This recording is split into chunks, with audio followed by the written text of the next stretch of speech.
얼마 전에 신선함을 잃은 행위를 지속적으로 반복하는 일들이 얼마나 위험한 것인가에 대해 말씀드린 적이 있었어요. 에스키모인들의 늑대 사냥법에 관한 이야기였죠. 익숙한 일들은 우리에게 이 상황에 대한 일정한 노하우와 대처력을 갖게 합니다. 우리는 경험이라는 무기를 들고 습관적으로 반복되는 일들 속에서 이 무의미한 행위를 생기 없이 반복하곤 해요. 물론 반복되는 일을 매번 긴장 속에서 감당하진 못하지만 자칫 그 익숙함 속에서 우리는 우리가 지켜야 할 본질의 힘을 잃어버리기 쉽습니다. 특별히 우리들의 신앙생활 속에서 매너리즘이란 영혼을 침몰시키는 독과 같습니다. 우리가 이런 신앙의 매너리즘에 빠지게 되면 나타나는 현상들이 있어요. 요셉과 마리아가 그랬어요. 요셉과 마리아는 유월절을 지키기 위해 먼 순례의 길을 떠나게 됩니다. 유월절은 출애굽의 사건을 기념하는 기념일이죠. 이스라엘의 장자들을 대신해 죽은 이 어린 양을 기념하는 날입니다. 패스오버, 유월절 어린 양의 피를 문설주에 바른 히브리인들이 장자의 죽음의 재앙으로부터 벗어날 수 있었어요. 그렇다면 결국 유월절의 주인공은 하나님의 어린 양 대신 예수 그리스도를 기념하는 날이라고 할 수 있겠죠. 그리스도께서 주인 되시고 주인공이신 날이에요. 그런데 요셉과 마리아는 이 유월절을 기념하러 떠나는 순례의 길에 정작 소년 예수님을 예루살렘에 남겨두고 오는 실수를 저지르게 됩니다.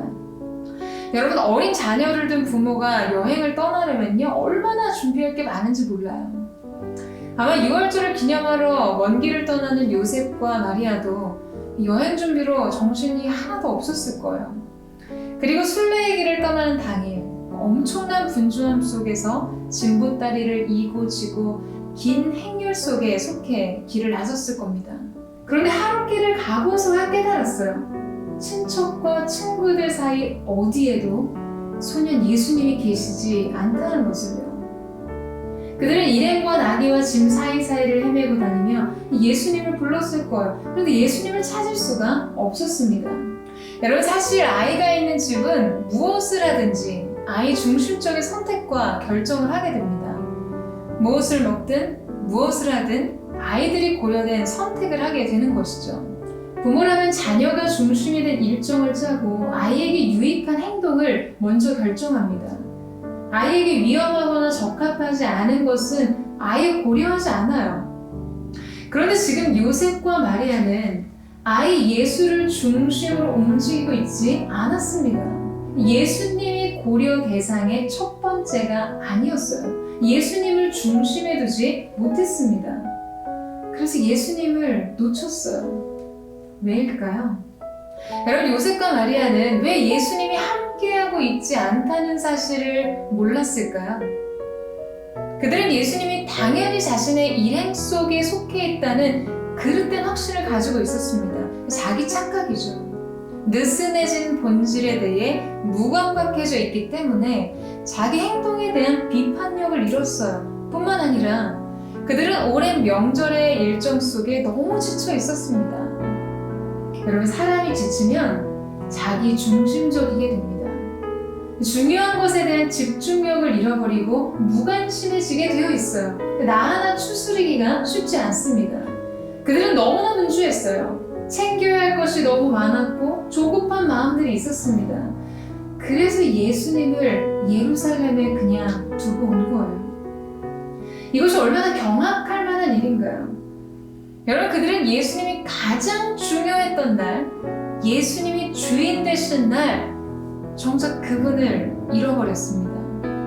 여러분, 우리도 조심해야 해요. 우리가 무엇을 하든지 하루길을 가서 이미 먼 곳을 떠나서 내 길 위에 내 삶 속에 예수님이 없다는 사실을 뒤늦게 깨달으면 안 되니까요. 그러기 위해서 우리는 반복되는 일에도 언제나 본질을 강화하고 고단함과 분주함을 잘 다스려야 합니다. 여러분, 분주함과 고단함을 잘 다스리지 못하면 우리는 영적인 집중력을 잃게 됩니다.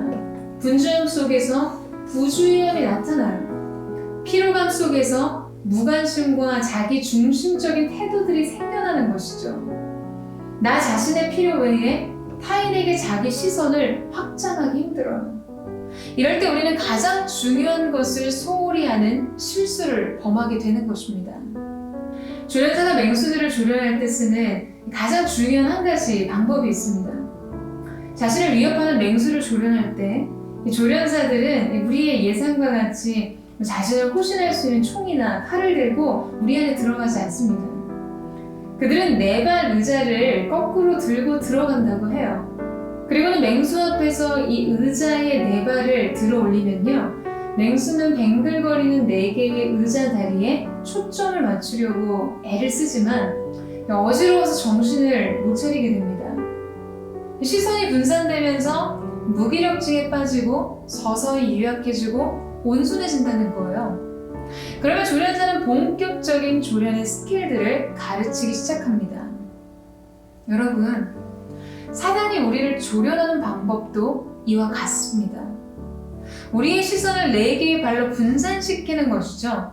그러면 우리는 어느 한 곳에도 초점을 맞추지 못하고 일상의 어지러움을 느끼다가 점차 무기력해져요. 영적인 무기력이 시작되면 사단은 우리를 그들이 유도하는 방식대로 조종하기 시작하는 것이죠. 자신이 원하는 방식과 일들로 우리를 이끌어갑니다. 그리고 우리는 그들에게 조련되기 시작해요. 여러분, 일상에 반복되는 일들과 피로 속에서 여러분 자신을 잘 지키는 것이 필요합니다. 우리는 인생에 반복되는 여러 무의미한 일들을 감당해야만 해요.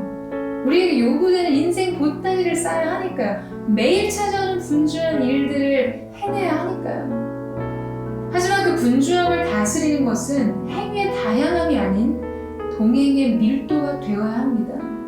예수님을 중심에 모셔야 해요. 마리아는 자신을 잃어버린 예수님을 찾기 위해 이곳저곳을 헤맸습니다. 하지만 친족과 아는 자 중에서 예수님을 찾되 만나지 못했다고 말하고 있어요. 그래서 다시 예루살렘으로 돌아갔습니다.